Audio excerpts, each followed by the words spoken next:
In this tutorial, we're going to animate a character inside of Cavalry. As of this recording, Cavalry is completely free to download and use. You can download the scene file with a link in the description, or use your own rig if you followed along with the previous video, which was about rigging this character. 2 quick notes before we start. I've enabled the live mode over here, and I've disabled the animation path because it can be a bit frustrating in Cavalry, especially when you're just starting out. So this is the scene. We've got our squash, stretch, and bend here. We can move this around. We've got some additional controllers down here. And I'm also going to open up the control center and put that on the left. This gives us easy access to some of the other controllers as well. So let's start by just keyframing everything. Right now my timeline is a little bit large, so I'm going to zoom in here and hold down scroll wheel to go to frame 0. And I'm going to keyframe everything in my control center. So just click all the keyframe icons. So we got a basic keyframe for everything. Now it's time to think about our animation. First, I want the character to jump 2 times and land next to this character. So we're going to block this out. We're going to set the positions. Let's say at frame 30, I want the character to be over here. And this is a crucial position because I want the character to bend over towards this character. So we can already test that out if you want, just to see what the effect looks like. And it would be nice if it's a little further away, so it has to stretch a little bit more. So I'm going to move this slightly to the right. And then let's say at frame 16, I want the character to be in frame. So it's jumping from the side of the frame. And then at frame 5, I want the character to be out of frame completely. So I'll move that up here. For now, we can always find it later. And that gives us our basic blocks. So character goes here, and then later on at frame 30, it goes here. Now let's animate some jumps. When the character lands over here, we need a keyframe for our master position. We have that.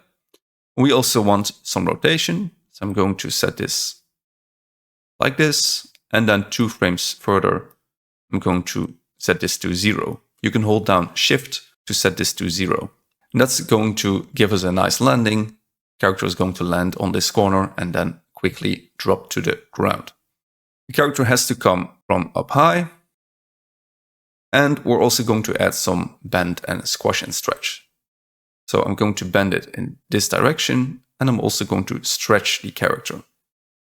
Now let's go to frame 16, our landing frame. We can stretch it further, and then 2 frames further, we can make sure that it's completely squashed and bending in the other direction. We also need to make sure that our character isn't sliding on the ground like this.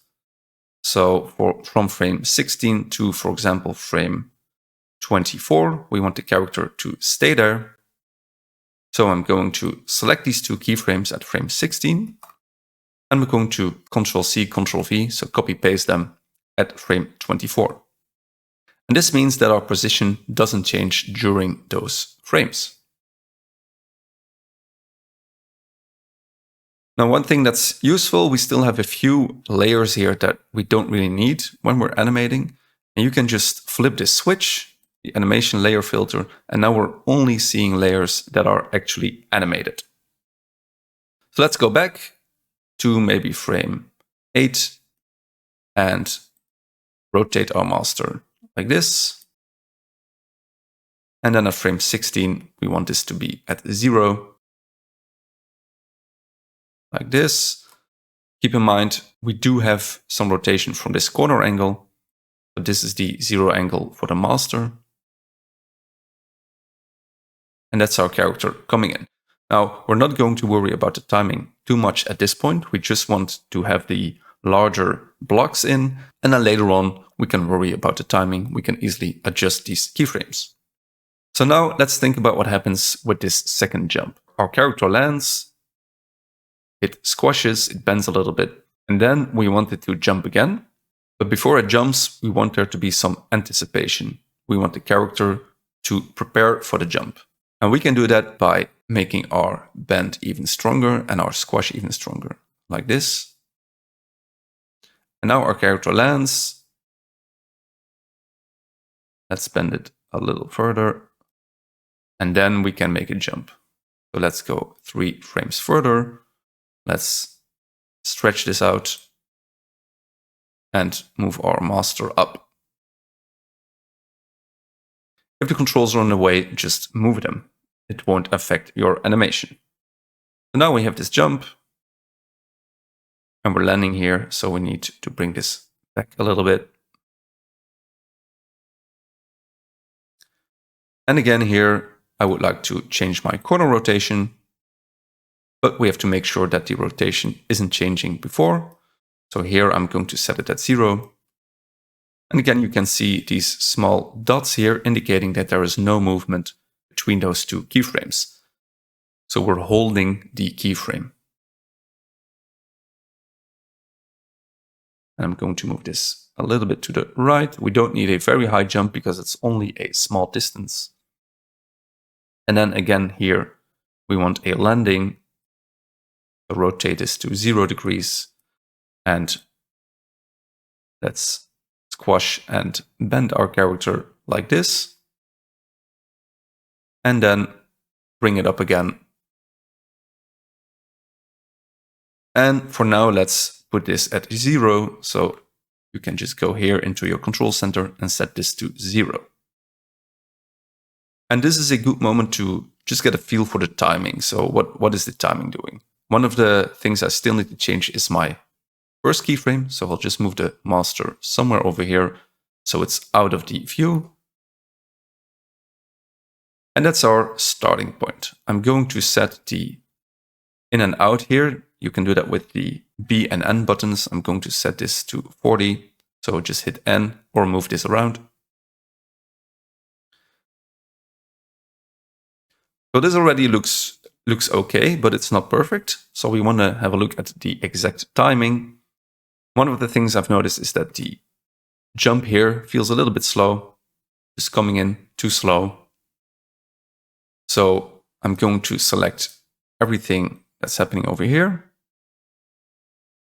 And I'm going to go up. Now there are no keyframes here yet, but I just wanted to make sure that there weren't. And move this to the right. So now this is coming in a lot faster. And if we play this back, that looks a lot more convincing. Now let's try to make this a little bit more dynamic. At the moment, we do have some nice squash and stretch and bend effects, but I think we can improve on this further. So when the character lands and jumps again, we can make this pose, for example, more extreme by rotating the character more. And first bending it in the opposite direction. And only then bending it in this direction.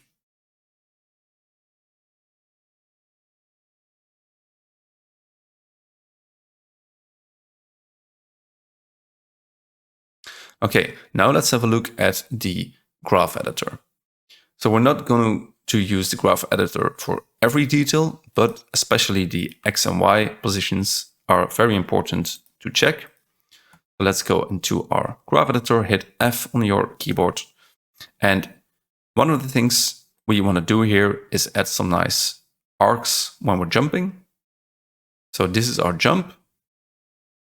I'm going to hold down Alt. This is my Y position. And I'm going to create a nice arc like this. Our X position during the jump should be more or less linear, which means that we're traveling at a constant speed during the jump. I'm going to move this up so this looks more linear. And I'm going to do the same thing for this part of the animation. The part before frame 10 doesn't really matter because we're not seeing the character yet. It's only when it's in frame that we need to worry about this. And now when we play this back, You see that especially our second jump looks a lot more convincing now. You could go ahead and add some curves to these points as well, but I don't think it will make too much of a difference because the curve already looks pretty round. Let's go back to our time editor. And notice that we've only animated the body at this point. We haven't looked at the eyes. So this will be a nice moment to do that. When our character is coming in, we want it to look at the ground because it's landing. So we're going to move this down. And I'm going to keyframe the eyes open. And then as we land, there's going to be some impact. So it makes sense to maybe close the eyes a little bit. Then open up again. The exact values don't matter too much. Just keep it in this range. And now we're going to be looking at our next point where we're going to jump. So character went down. Here it's looking at the next position. And here it's looking at the landing spot.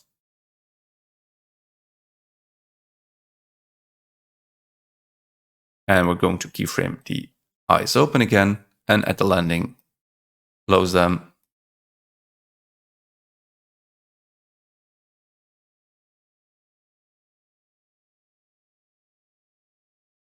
And open them up again. I'm going to open them up slightly less, so we have some room to open them even further. And let's have a look at our animation. There we go. Now the eye movement isn't too noticeable at this moment because we're seeing a lot of body movement and it's harder to track the eyes. But now in the second part, the eye movement will become very important because the character is going to spot his body over here. So let's make this a bit longer and have a look at what we can do with the eyes here. So before I start doing anything with the squash and stretch or bend, I first want to animate the eyes and get that timing right. So the character has landed here, and now we want him to spot his friend. And what's important with the eye movement is that we have some holds or animated holds, which means that the eye stays still or nearly still. Because eyes typically jump from one point to the next. You look at a certain point and then you look at the next point. And this goes fairly quickly. So I'm going to copy my look direction keyframes here to frame 45. And then I'm going to change the look direction. Again, copy these maybe to 55. Change the direction again. And make sure there's some variation here. So now I'm going to use a shorter interval and also a smaller spacing. Now when we play this back, you see that we have these eyes that are sort of searching for things to look at. Make this slightly longer. And we could add some bend and some squash and stretch here, but we don't really need it. The eyes are doing the work. So let's move on to the next part, which would be the stretching here. So the character is going to try to touch this other character. I'm going to set a keyframe for my squash, stretch, bend control points. And then we're going to not bend it in this direction, but we're going to add some anticipation. So we're going in the opposite direction first. And only now are we going to stretch in this direction. And let's first do the bend.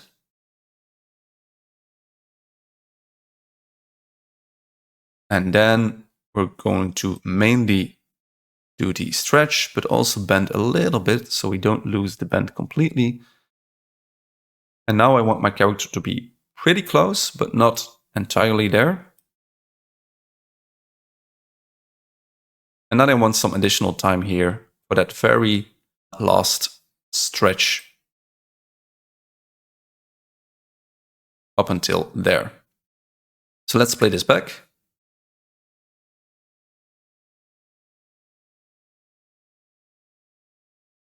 timing looks okay. We do need to add a little bit more time, I feel like. So I'm going to go into my animation layer filter and add a little bit of time here. Now let's have a look at where we need the time.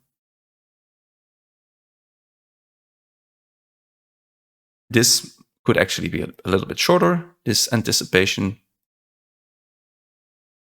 And then let's also make this shorter. So the first bend and stretch, and then let's make the last part longer. So we have a little bit of tension building up. Okay. And you can really feel that the animation is linear.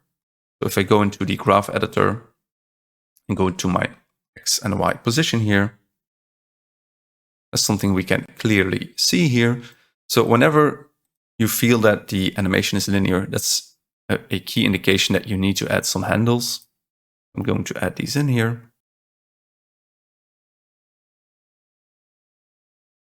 Just hold down Alt and drag. And let's play this back. And this looks much more natural. And now it's time to start animating the color here. So at this point, we want our character to lose his color. So I'm going to go to the correct frame, which would be frame 107. And this is something I didn't set up in the rig. So I'm going to go into my character and go into the body, go to the fill. I'm going to set the base color to 0 alpha. We're still using the gradient at this point. And now I'm going to go into frame 106. Let's zoom in here a little bit. Set the alpha to 100, then go to 107 and set this to 0. There we go. And now if we go back to our main composition, you see that we get this effect where the character is changing color. Now this looks odd at the moment because the character doesn't respond to this change at all. And this is a tricky part of animation. How do we want this character to respond? First, we want there to be a little shock. Then we want there to be a freeze, so the character is trying to realize what happened. And only then we want a very explosive reaction. So I'm going to go into my frame 107. Let's enable this without selecting a layer. Go to my squash and stretch and give this character a very small shock when it's hitting that other character. Something like this. And then return to the approximate position. So now when we play this, we see this.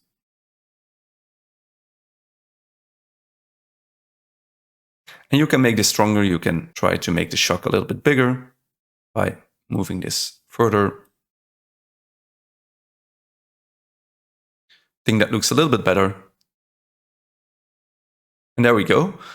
Now we need the character to wait a little bit. So we want to add in a hold. I wouldn't make this a moving hold because it's funny that the character completely freezes.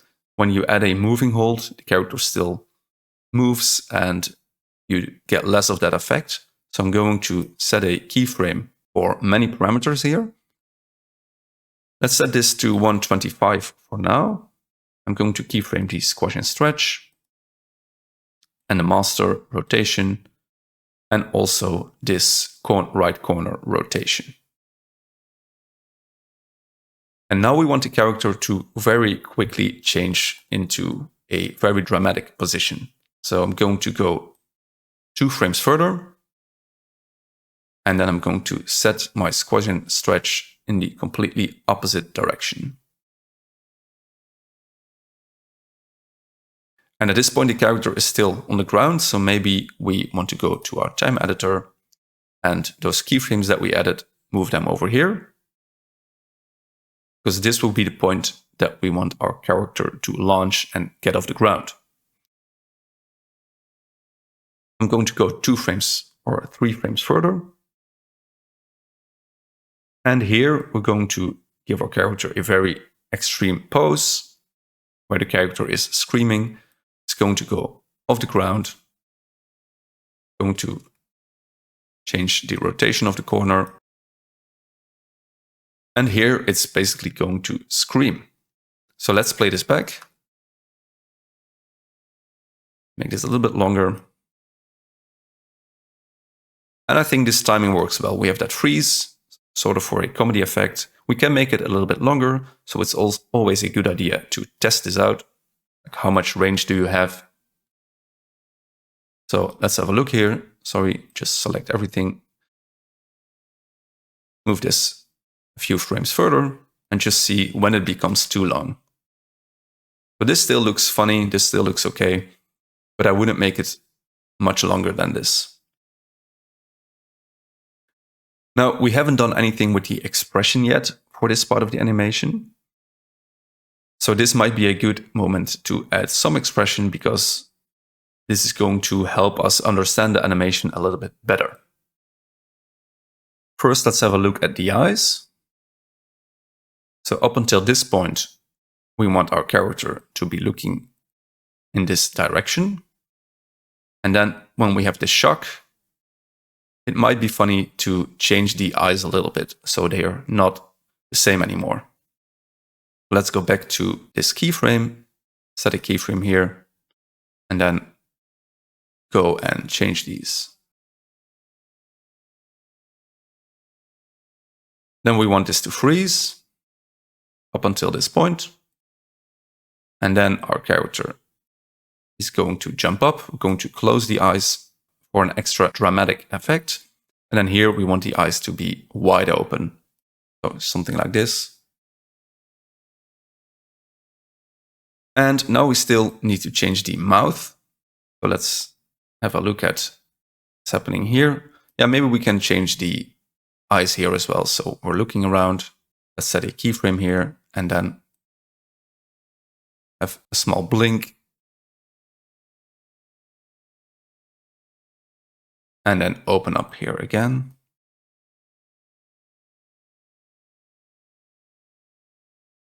Okay. So now let's go into the mouth.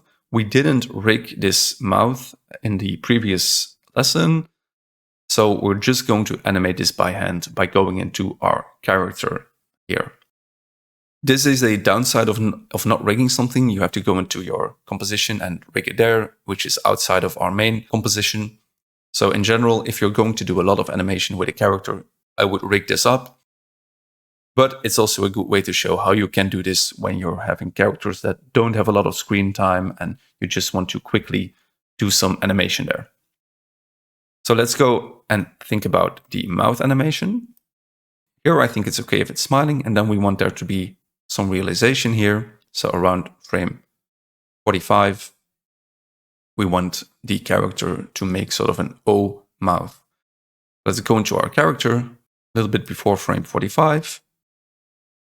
So let's say frame 40, go into the mouth. And what you can do is you can set the animate path here, which adds a keyframe. Now we can just keyframe the path of our mouth. So let's zoom in here. And I'm going to change this to an O shape. And it's always a good idea to move all the points. So there's some movement in all corners of the mouth. It's not just the top spot or the side.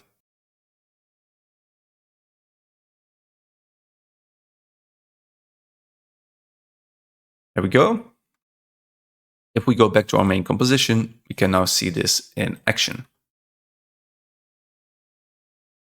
And I think the realization comes a little bit too soon. So we want the character to look at this other character before making that O shape with its mouth. So let's move this a few frames to the right and just check back and see what it looks like. This is a little bit too slow. So let's move this to the right again, make this timing a little bit sharper. And that looks good. Now we want the character to have a different shape for the mouth again. So I'm going to copy the O shape.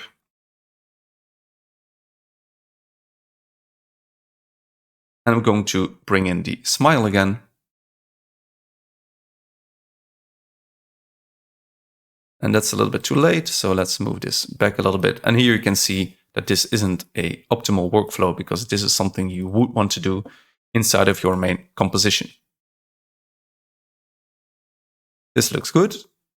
Then at frame 107, we again want to change the shape to maybe the O. Let's go here, copy this again.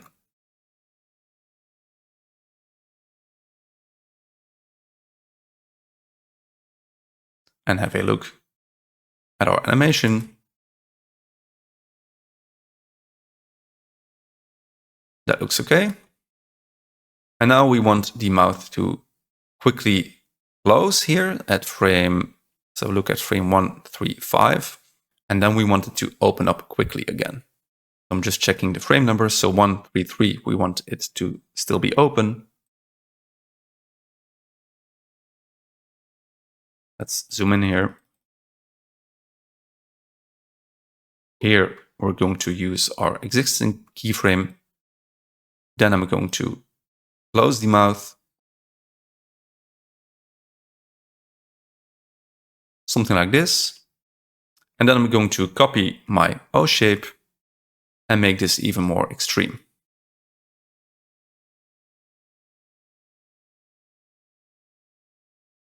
So that looks good. Let's play this back.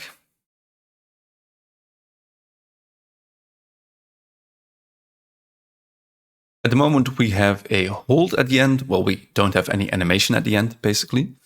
It already looks okay, but it would be nicer if the character is trembling. So it's shaking, it's responding heavily to this realization that the color has disappeared. So I'm going to go into my keyframe editor, and for every keyframe, I'm just going to move the character around a little bit.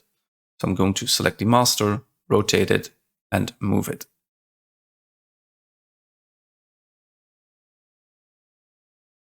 If you select a layer and click the animation layer filter, you're just going to see that layer, which can also be useful to quickly jump to that layer.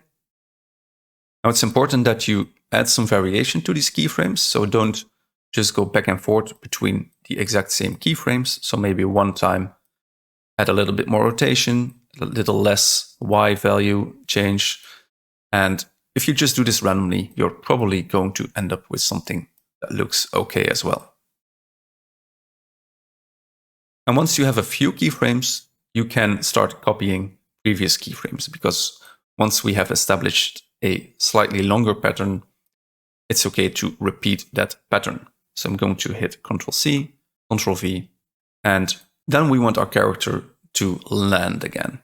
So I'm going to go a few frames further, bring my character down, set the rotation to 0, and we want our character to land on this corner. I'm going to change the bend in the other direction. And I'm also going to keyframe this corner rotation. And I want the character to fall back. So I think I need to turn this a little bit further so we get the feeling that it's going to fall back. Keep in mind that we still want to have our character in frame at the end. So I'm going to go to my master and bring this to the right a little bit. And let's also keep in mind that we want to have this aligned to the floor. So let's move this up a bit. It doesn't have to be exact. It's not a pixel perfect thing, but it has to align with the other character. Now let's animate this a little bit further. So the character is going to rotate over this angle. It's going to try to not fall over by moving its center of gravity to the left. And ultimately, that's not going to work. So a few frames further, we're going to set this to 90 degrees. Just hold down Shift, and then it's going to fall, and we're going to set this to 0. And let's have a look at the timing of this portion that we just animated. Make this slightly longer and hit play. Okay, so that doesn't look great. There's a few things happening. One is that the squash and stretch is moving already during this part of the animation. And that's because we never set a keyframe. So let's go to our squash and stretch. And we need these 2 keyframes to stay until frame 151. So just hit Ctrl+C, Ctrl+V. And now again, you get these small dots to indicate that we're having a hold, that we're holding these keyframes. So let's play this back again. And this looks a lot better already, but it's not great yet. I'm going to focus on this area by hitting the B button. So we can play this portion back. And we're just lacking some motion here. So one of the things we could do is add in a bit of forward rotation here.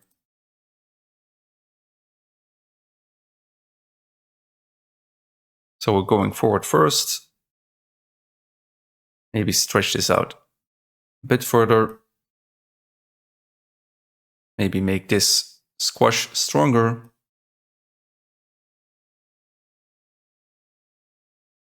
And then make the bend even stronger here.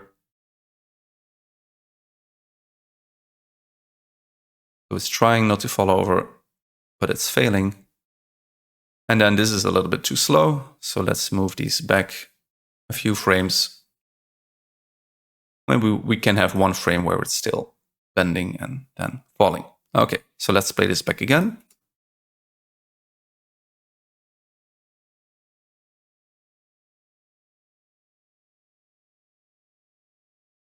And I think I want this to be a little bit stronger. So something like this. Bouncing up. And here maybe bouncing down again. Just so we get that spring motion. So we're bouncing up, bouncing down. Make this a bit stronger. Bouncing up again. And then making this stretch more dramatic. And then finally landing. We could add some stretch here and only one frame later bring this to 0, just to have a little bit of additional motion there. Let's have a look. That looks a lot better. So as you can see, it's not always easy to animate these type of animations. You really have to try and discover what you can do to make it more expressive. Right at the end, we are missing some expression. So at the moment, the character is just falling over and nothing is happening to the expression. So let's go to our frame 165 and keyframe the eyes and keyframe the look direction. And then once our character dropped, we want the eyes to be a little bit off. So maybe one eye that's a little bit more open, one that's a little bit closed. Looking down, so it's having a strange expression there as well. And then the mouth, let's go back into our character. Let's go to 165, copy this keyframe. And then 2 frames further, I'm going to create a very different shape.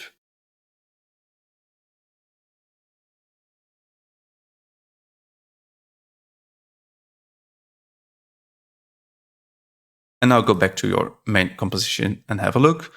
And now it still looks a little bit like it's smiling. So maybe let's change the direction here a little bit. So this is up, this is down.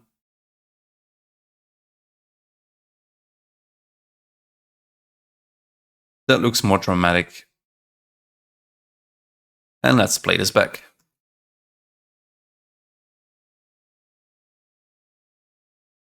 Okay, let's try to make the eyes even more dramatic by closing one and making the mouth even more extreme.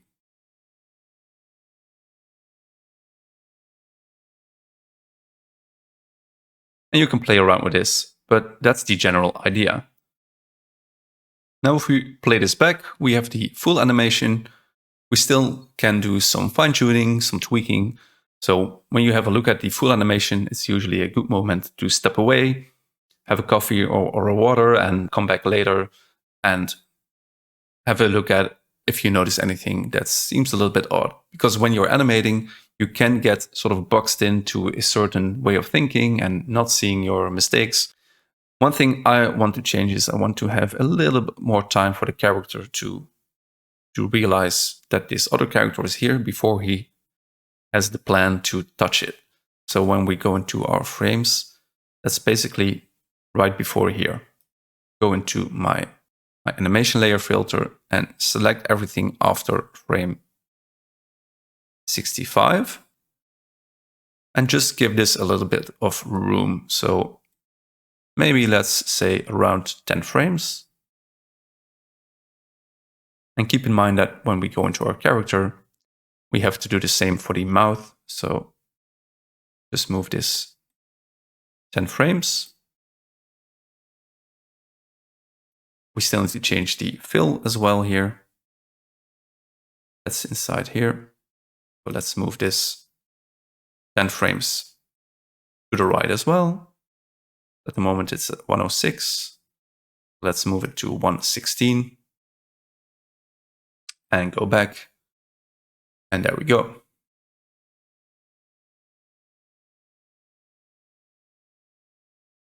We can still do a lot of tweaking to make this better, but for now I want to show you how we can add some shadow. And this is fairly easy. I'm just going to go into one of the frames where the character is standing and add a rectangle. Something like this. So I'm going to make this not as high as the character, but give it a similar dimension. And then I'm going to close my control center here and use the skew and move the cube to the right. Now go into the fill, set this to black, change the alpha, and then add in a blur filter. So using the fast blur is fine. Go into the fast blur, hold down Alt, and increase this. And let's change the scale a bit. Move this down. I'm going to child the fast blur to my rectangle. And of course, we need to move this down in our layer order so the shadow is beneath our character. So I'm just going to set this above the background over here. Now for the animation part, you could do this in a very elaborate way, but the most important part is that we have some contact shadows so we know when our character is hitting the ground. So I'm going to use the alpha for that. So set the opacity here to 100 and set it to 0 over here. And let's keyframe the position. And then go back, move our shadow over here, increase the opacity. Here the opacity should be 0. And again, here it should be 0 and then coming in.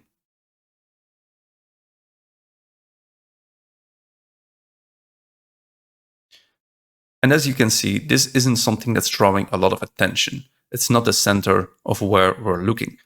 The shadow is just there to ground the character, so it doesn't have to be very complex.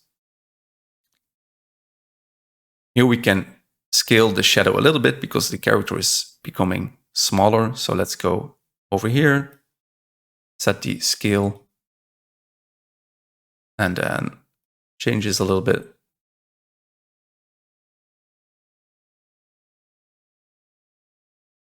And here we want the shadow to become a lot smaller because our character is losing its fill. I'm going to set the Y scale to 0.59 in this case, and then scale it down. And I also have to make sure that the position changes. So let's go 1 frame back, keyframe the position, and then 1 frame later, move this down. And then finally, our character here jumps up. So let's set the opacity to 100, here to 0. And then it's going to be 0 over here, and then 100 again. And let's animate the X position here. And at the end, move this to the right. And here we also want to change the scale. Move this up a bit. And I'm also going to change the blur amount so it looks a bit similar to our other character. Let's have a look at how it currently looks.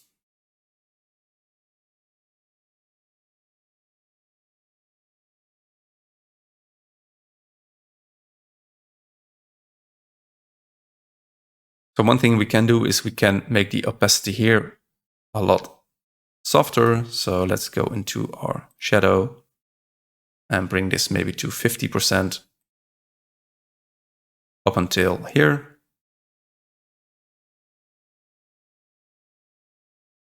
And here also set it to around 50. So we're not getting a full shadow until it hits the ground completely. And here we want the opacity to be 100.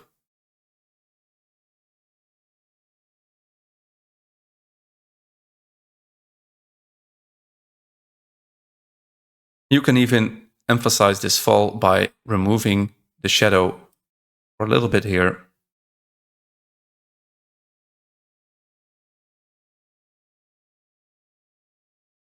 And then bringing it back in when it hits the ground. One final thing we can do to further improve this is adding a bit of motion blur, which is very simple. Just go to full motion blur and enable this. The character already has motion blur enabled. If you're not seeing it, go into your character here and enable motion blur. The shadow doesn't need motion blur, so this is fine. And of course, I want to hide my controller, so go into the squash and stretch controller here and hide this. And there we have a full version of the animation. But the motion blur is a little bit heavy, so we're not hitting 30 FPS here. If you want to change that, go into your settings, set the samples maybe to 8. And I think that should be enough. Yeah, so now we're hitting 30. And just keep in mind that it's nice to set this a little bit higher for your final renders. So especially in these very extreme frames, for example, this one, 8 is just too low. You get this kind of ghosting effect. If we set this to 32, for example, this looks a lot smoother and nicer. And adding those few extra seconds of render time really isn't a big deal. And here's my final result. I added in some audio, and then I had to change the timing a little bit to match the audio. I also added in a few additional mouth keyframes, for example, over here, because the character is saying something, so I wanted that to show up as well. But that's basically it. Now, this isn't necessarily a completely polished animation. We haven't touched the graph editor a lot, for example, and this would be a logical next step to make it even better. But I think this is a good point to end this tutorial, which already has lasted very long. So I hope you enjoyed it. I'm not sure how much demand there is for this project type of tutorial where we really go through the steps. If you would like to see more of this, please leave a like or a reply, and I might do more stuff like this in the future. If you have followed along entirely, congratulations, and I would be very happy if you shared your result with me. So send me a reply with your results and keep animating.